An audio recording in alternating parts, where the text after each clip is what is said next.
توس امباسادور تاياس قسلاسي مسحق غاز منسر غدات افريقيا منسر غدات توس امريكا موليفي حبراو غدات ابزت قلبو زعباتات طميتهم زتيو كابتي زلمده بزحشه سبنا مغلغلاينت تلابيسو عماماتو كعمم بريزيدنت بارتي بلصقنا قدم منسر ابي احمد للعلو تمرار بارتي بلصقنا صاوعي تقريبا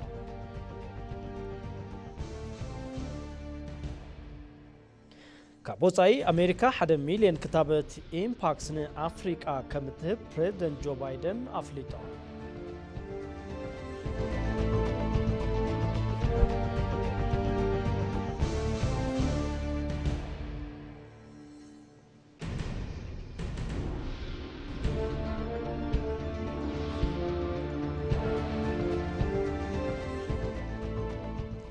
አዲስ አበባ ካብዝ መደብሩ ስቱዲዮ ኢቲቪ ዕዙ ሰላምታና ተቀበሉ ክቡራት ተከታተልቲ ነሳዓት ዘስተላለው ዜናታት ሒዝናልኩም ቀሪብናልና ምዜናታት ጌታቸው አለው ማህበረኩም ከጸንሐሰና መክታል ንኮነልኩም እናተመነኹ ፈለማ ሐጽርት ዜናታት ሚኒስትር ጉዳያት ወጻኢ አምባሳደር ታዬ አጽቀሥላሴ ብስሐጋዚት ሚኒስትር ጉዳያት አፍሪቃ ሚኒስትር ጉዳያት ወጻኢ አሜሪካ ሞሊፊ حبراو ጉዳያት አብዝጥ ጠልቡ ዛዕማታት ጠሚቶም ተዛትዮም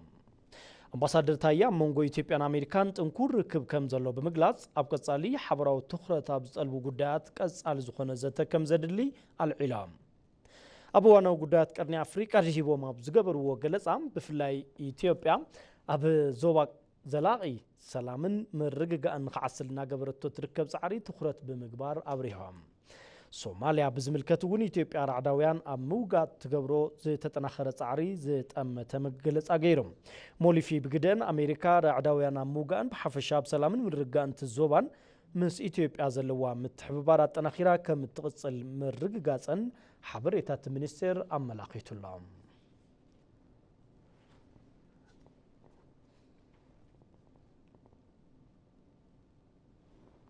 አብ ከባብታት ደቡብን ምብራቅን ሊባኖስ ዘሎ ጸገም ጸጥታና ተባአሰ በመምጽኡ ቤት ጽሕፈት ቆንስላ ጀነራል ኢትዮጵያ ብታሃገር ነዜጋታቱ ጻውዒት አቅሪቡ ቤት ጽሕፈታው ዝውጹ ሓበሬታም ብፍላይ አብ ደቡብን ምብራቅን ከባብታት ሊባኖስ ጸገም ጸጥታ እና ተጠናኸረ መምጽኡ በመግላጽ አብዞም ከባብታት ዝርከቡ ዜጋታት ፈሊኻ ምፍላጥ አድላይ ኮይኑ ከም ዝተረኽበ ገሊጹላም በመዃኑ ኣብቲ ከባቢ ዝነብሩ ወገናት ሲዒቡ ብዝተቐመጠ መሰረት ስሞም አብ ፓስፖርት ከም ዝተጻሐፈ ቁጽሪ ፓስፖርትን ስልክ ቁጽሮምን ከመዝግቡ ጻውዒት አቅሪቡ በመሰረት እዚ አብ ደቡብ ሊባኖስ ታየር ሱር ቤንት ጁቤል ማርጃዩን ነበቴ ሳይዳን ከባቢውን ዝርከቡ ወገናት ብቁጽሪ ስልኪ 03735451 ወይውን 0387711089 ከምውን አብ ምብራቅ ሊባኖስ አልቤክ ቤካ ሸለቆን ከባቢውን ዝርከቡ ድማ ብቁጽሪ ስልኪ 81776251 ወይ ድማ 8163307998 ብምድዋል ንከመዝግቡ አተሐሳሲቡላም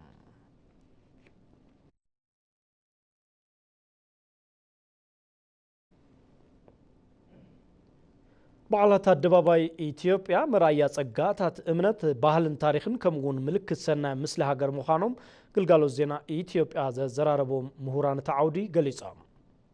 ኣብ ኢትዮጵያ ብርክት ዝበሉ ዑደተኛታት ውሽጢ ዓድን ወፃእን ዝተሳተፉሎም በብዓመቱ ዝኽበሩ ሃይማኖታውን ባህላውን በዓላት አደባባይ ኣለዉ ኣብ ዩኒቨርሲቲ ትምህርቲ ኮተቤ ዳይሬክተር ፕሮግራማት አካዳሚክን መምህር ማሕበራዊ ሳይንስን ዶክተር ግርማ በላቸው بعلات الدباباي مرايا ኢትዮጵያን ዓለም እተርእየሎም መድረኻት መግለጽ ምስሊ ሃገር ሓድነት ባህልን ታሪኽን እዮም ኢሎም ስለዝኾነውን ዞም ሃገራዊ ሃፍትታትን ሓድግታትን ጸጋታት አከባብሮኦም ብምሕላው ናብ ወለዶ ምትሕልላፍ ከም ዝግባእ ሓቢሮም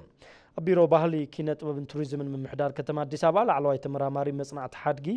መምህር መክብብ ገብረ ማርያም ቦገኖም بعلات الدباباي أبصفلاليو كفالات ሕብረተሰብ ዘለው ጸጋታት የርእዩ ኢሎም ብተወሳኺውን ሃይማኖታዊ ታሪኻውን ባህላውን መግለጽታት ዝኾነ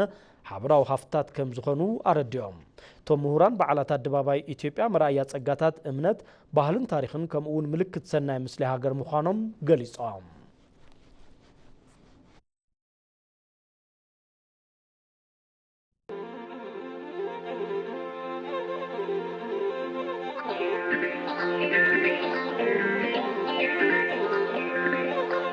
La lo la lo la lo la lo la lo la lo la lo la lo la lo la lo ላሎ ላሎ ላሎ ላሎ ላሎ ላሎ ላሎ ላሎ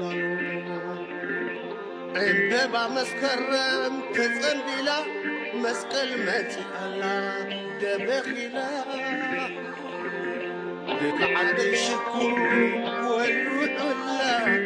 ويا ملكنا نكبرنا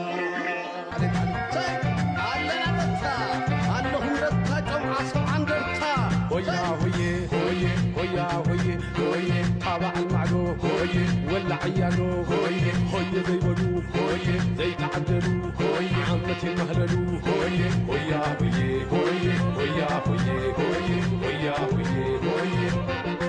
هوية عفوخي عفوخي هوية عفوخي مسكل هوية عفوخي عفوخي هوية عفوخي كني هوية هويا هوية هويا هوية عفوخي عفوخي هوية عفوخي مسكل هوية عفوخي عفوخي هوية عفوخي كني هوية هويا هوية هويا هوية هوية هويا هوية هوية هويا هوية هويا هوية هوية هويا هوية هوية هويا هوية هويا هوية هوية هويا هوية هوية هويا هوية هوية هويا هوية هوية هويا هوية هوية هويا هوية هوية هويا هوية هويا هوية ማዲ ዜና ቀጽለሎም ኤምባሲ ኢትዮጵያ በጅቡቲ 99 ዘይሕጋው ስደተኛታት ካብ ባቡር ጣብያ ነጋድ ናብ ኢትዮጵያ ከመለሱ ምግባሩ ገሊጽሎም ቶም ዜጋታት ንምምላስ ኣብ ጅቡቲ ምስ ዝርከብ ትካል ዓለም ለኸ ስደተኛታት ብምትሕብባር ተገብረ ከም ዝኾነ ተሓቢሩ እቲ ኤምባሲ በብእዋኑ ስደተኛታት ናብ ሃገር ስራሕ ምምላስ እናሰርሐ ዋላ ይኹን እምበር ብምኽንያት ዘይሕጋው ስደት በብመዓልቱ ዝጠፍ ህይወት ቁጽሪ ክንኪ ከም ዘይከኣለም ኣገንዚቡ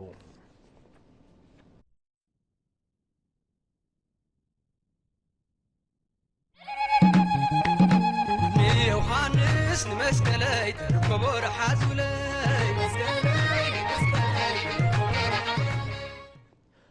أمكتال ما دزينا يتبي تقرنيا خم تركبوا كبرات تختاتل تمرسكم سلا تكتاتلون أنا مسكناكم حزد ما بزرزر نابز حرنا يوم زيناتات كن خيدين أم صنع صنحوم كابتي تلمده بزحشة سبنا مقلقالا إن تلابيس عماماتو كعمم بريزيدنت بارتي بالسجناك قدما من سرابي أحمد لعلو تامرارحة بارتي بالسجنات أو عتاقريبهم بارتي بالسجنان عسر تغلت معلتات كسالتو صنح مدرخ سلطنات أميتو زي تلأخذ زينا مرها سلام مرساكا مسعب كأربعو هاجر ناي مسجر تلمتات بصعصع تساتفو تتجبر بمجبر بالسجتي إثيوبيا جهود نمجبر أمرارحة كاب خالي جزء بالوقت بسوقنا مجلجلا إن التلابيسو وصيتها وصراحة نكعمم بريزيدنت بارتي بالسجنا قدام مينستر إثيوبيا دكتور أبي أحمد قليصوم بارتي بالسجنا نلحلفو عصر تخلت معلتات أب كتم عدما أب لسالتو مدرخ هنسة عقم العلو تمرارحة بريزيدنت بارتي دكتور أبي أحمد بالشرع وأنفت تزازيمويو عقمي حلمي نجبوت عبيت بلبل حساب اتبارتي كاب كللات من محدار كتماتاتن تكالات فيدرال مسلموتو خلت شحل زايدو لعلوت مرارحة بالاتو بالتسقنا مسايتي تيبيا جهود مقبار سعابي عصا ولدو مچون عوتن مقبار عب لخلو بوليتيكاوي محبراون ايكونومياون ربحالون نو حسابات تنتر إيشو سلطنا هيبولو أمرارحة عبالات جزن ساعاتن بجبو بمتقام ببركو نلعلو تسقمات محبرسب فتح بمنبر بجبوت حدنت براخي إثيوبيا رؤين مقبار تو سلطنا عدل لمچاچون ناي صباح إثيوبيا مقراص الجنزابه لتعاترلو مدرخ منبارو بريزيدنت بارتي بلصقنا قدامي مينستر فيدري دكتور أبي أحمد قليصوم يوم تسلطنا مبرخ هاجرن سراعي نواي سب كم مخانو أب كلهم كللات هاجر من محدار كتماتاتن تكالات فيدرالن لركب لعلوة مرارحة بالتمساسالي أب زوريا لأختوتي بارتي أخول جنزابه بمعتار نزحش وصيت خملنتف توم قدامي مينستر أبريهم يوم مريحنت بعلخا موفاي صوارنتن تبقسو نمعوات شتو خملت اللب أزخا غيرو لعلو تمرارحا لوسدو وسلطنا جزاءت مجلساتن منقدتاتن مريحنت أب مجنزاب قدا لنور بمخانو سلوتن جبوتن عبيتاتن ممزقاب عقمي فتر مخانو توم بريزيدنت أنتصيروم يوم أبتسلطنا حلمنت المن معوات لروحو من تريتاتن ما فتسمي تركتاتن لدها بحسابات بقبولنت هزبن تحببرن تسأنابيرو ناب تكبر نملوات بفلتت تجنح حسججر نمصنع لليوسف الناتات ناي منطافن صقمات صتتا ناب لتمال سلام لسجرو خيدتات سنه مغبار تمرارحه زعبا لجورون تدحاست مصنعته صحفات قريبهم سفي حزته مسلاتو بارتي بلصقنا نتلفزيون إثيوبيا للاخو حبريتا يملاخت በዓል ደመራ መስቀል ጸጋታቱ ሓልዩ ብዝማዕረገ መልክዑ ንክኽበር እኹል ምድላው ከም ዝተገብረ ተገሊጹ። ኣብ መዲና አዲስ አበባ በዓል ደመራ ብድምቀት ኣብ ዝኽበረሉ መስቀል ኣደባባይ ወፍሪ ጽሬት ተሳሊጡ ንጸብጻብ ዘኣማኑኤል መንግስቱ አብርሃም ፍስሓ ዜና ምስ ዝመጽእ ክናባኹም ክነብል ኢና። በዓል መስቀል ደመራ ብሰላም ንክኽበር እጃሞም ከም ዝዋፁ ኣብ ክልል ሃረሪ ዝርከቡ መናእሰይ ተዛሪቦም። ኣብ ዩኔስኮ ዘይድህሰሱ ሓድግታት ተመዝገበቲ በዓል ኩሉ ክሕልዎ ከም ዝግባእ እውን ተሓቢረሎ ቴዎድሮስ ታደሰ አዘራሪብዎም ኣለው። ከተለያዩ የማህበረሰብ ክፍሎች ምስ ዝተፈላለዩ ክፋላት ሕብረተሰብ ብምጥማር ሮንድ ወይ እውን ሓለዋ ሙፃ ኣሎ። ሓለዋ ኣብ ዝውፃሉ እዋን ድማ ፍተሻ ኣሎ። ፀጉረ ለወጥ ዝኾኑ ሰባት ናይ ምክትታል ኩነታት እዩ ዘሎ። ማለት ሰላም ከሌለ ምን ሰላም እንተዘይሃልዩ ዝኾነ ነገር ክትገብር ኣይትኽእልን። ሰላም ማለት ኩሉ ነገር እዩ። እኛ በበዓሉስ ወይም ንሕና ኣብቲ በዓል ወይ ኣብቲ ቦታ ዘየድልዩ ነገራት ከይፍጠሩ ሕድሕድና እናተሓጋገዝና እናስራሕና ኢና ንርከብ። እኛ ወጣቶችም ንሕና መናእሰይ እውን ብሓደ ብምዃን ሰላምና ብምሕላው ኢና ንርከብ። ሮንድ ወይ ድማ ሓለዋ ብምውፃእ ከባቢና ብምሕላው ካልእ ነገር ከይፍጠር ማለት እዩ። ኩሉ ናይ ዓርሱ ግደ እናተዋፀየ እዩ ዘሎ ብፍላይ መንእሰይ ለአንድ ሀገር ሰላም መስፈን ኣብ ሓንቲ ሃገር ሰላም ንኽዓስል ካብቲ ካልእ ክፋል ሕብረተሰብ ዝበለጸ መንእሰይ ልዑል ግደ እዩ ዘለዎም። የውሸት መረጃዎችን ወዲያው ከመቀበል ይልቅ ገብተዋል ማረጋገጥ ከእንደገና ደግሞ መረዳእታታት ሓሶት ቀልጢፍካ ካብ ምቕባል ምርግጋጽ ካብ ጎንፂን ረብሻ ንላዕሊ ሰላም ምምራጽ ዘተ ምምራጽ ናትና ምርጫ ይመስልኒ። ያው በዓል እንደመሆኑ መጠን በዓል ከም ምዃኑ መጠን ካብቲ በዓል ወፃኢ ካልእ ነገራት ዘይምግባር። ስለዚህ ሁሉም ወጣት አንድ ሆኖ ኩሉ መንእሰይ ሓደ ኮይኑ እቲ በዓል ብድምቀት ንኽዛዘም ናይ ዓርሱ ግደ ከበርክተሉ ወይ ለየ ዝሓስብ። ያው እንደሚታወቀው በዩኔስኮ ከም ዝፍለጥ ኣብ ዩኔስኮ ዘይድህሰሱ ሓድግታት ተመዝጊቡ እዩ። እዚ በዓል ናይ ኩሉ ኢትዮጵያውያን እዩ ካብ ሰዓብቲ እምነት ክርስትና ብተወሳኺ ማለት እዩ። በዓል መስቀል ሃይማኖታዊ መሰረት ሒዙ ብባህላውን ትውፊታውን ክብርታት እናማዕበለ ሓድጋ ዓለም ኮይኑ ዝተመዝገበ ሃፍቲ ሃገር እዩ። ኣብ ዝተፈላለዩ ከባብታት ኢትዮጵያ ሓድነትን ምትሕጋዝን ሕብረተሰብ ብዘጠናኽር መልክዑ ከም ዝኽበር እውን ሰብ ሞያ መጽናዕቲ ሕብረተሰብ የረጋግጹ። ፍስሓ መብራህቱ ተወሳኺ ኣለዎ። አፋ ኮይቱ ፋኑሳ ቁንጮሳ መስቀል ገዳእተ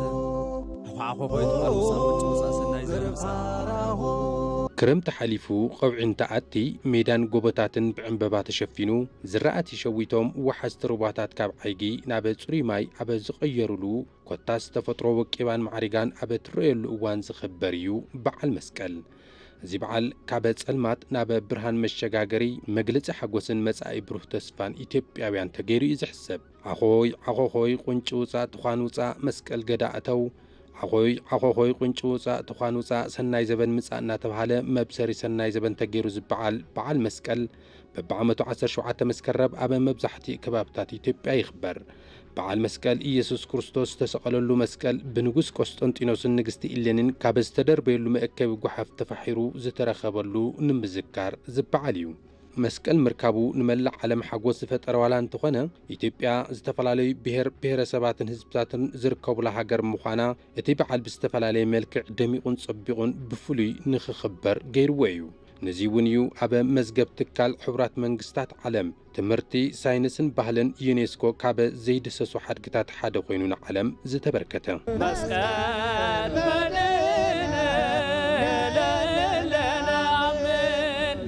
እግዚአብሔር ዓለም ክፈጥር ከሎ ካብ ዘርአዮ ኣምላኻዊ ጥበብ ዓለም ዘድሕነሉ መለኮታዊ ወይ ድማ መንፈሳዊ ጥበብ ዝበለጸ እዩ ይብሉ ሊቃውንቲ ሃይማኖት። ዓለም ዘድሕነውን ካብ ሓጢአት ዝረሓቐ ኣምላክ ከም በዓል ሓጢአት ተቆፂሩ ኣብ ልዕሊ መስቀል ተሰቂሉ ደም ኣፍሲሱ ስለ ዝኾነ ዓለም ካብ ስቃይ ስጋን ስቃይ ነፍስን ዘድሕነሉ ልዑል ጥበብ ምዃኑ መረጋገፂ እዩ በሃልቲ እዮም። እዚ ብልቢ ብምዝካር ርህሩህን መድሕንን ዝኾነ ኣምላክ ምድናቕን ምምስካንን ድማ ሰብኣውን ክርስቲያናዊ ግቡእ እዩ ይብሉ መምህራን እቲ ሃይማኖት።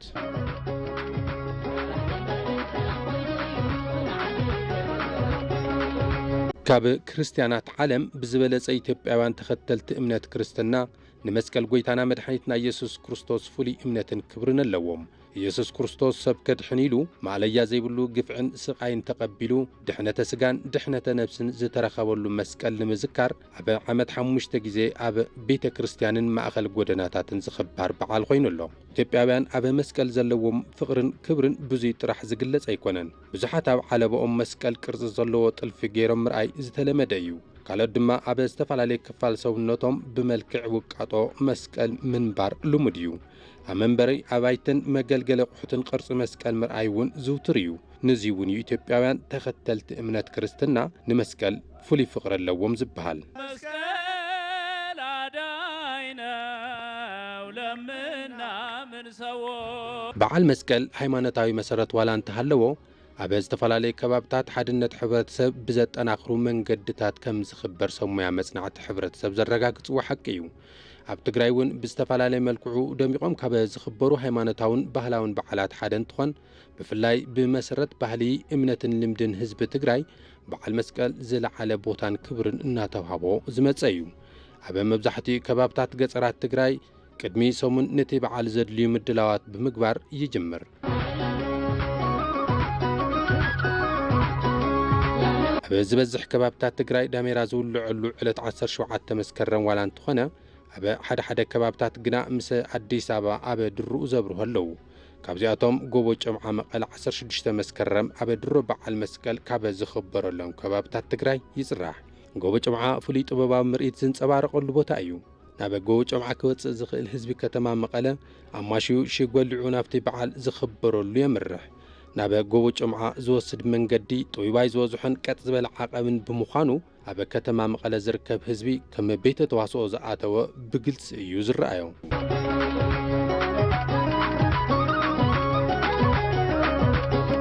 ኣብ ዞባ ምብራቕ ዓጋመን ኢሮብን በዓል መስቀል ብፍሉይ ሃይማኖታውን ባህላውን ስርዓታት ደሚቑ ካብ ዝኽበር ከባብታት ትግራይ ሓደ እዩ። ህዝቢ እቲ ከባቢ በዓል መስቀል ዓመት ሙሉእ ብሃንቀውታ እዮም ዝጽበይዎ።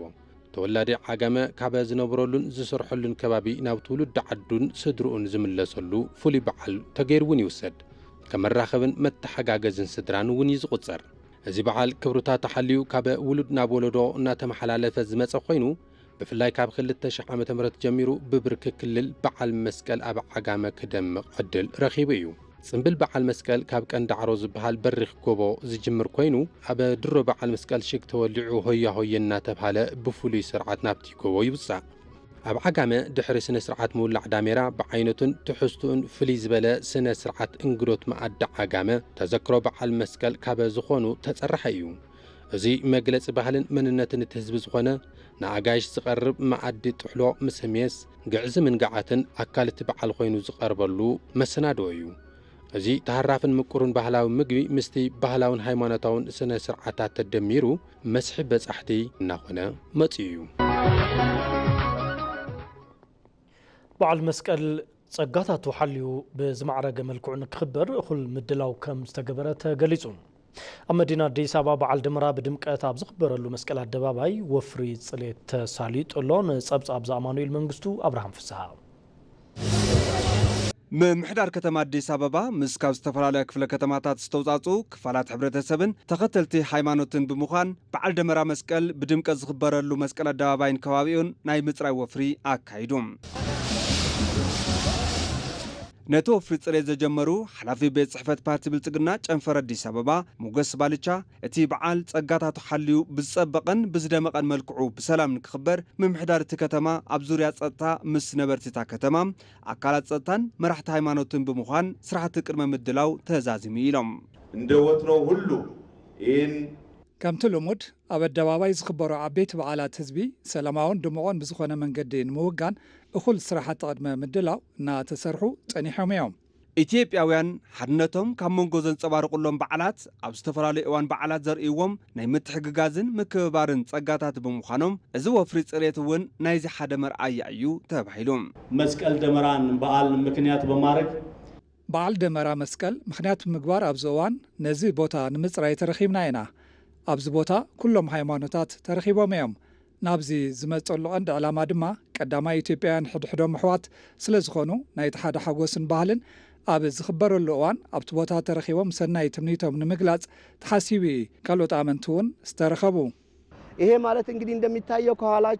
ከኋላዬ እንደምታዩ አስቀድሞ ከተማ አስተዳደሩ እዚ ማለት ከምቲ ዝረአ ዘሎ እቲ ምምሕዳር ከተማ ነቲ ከባቢ አቀዲሙ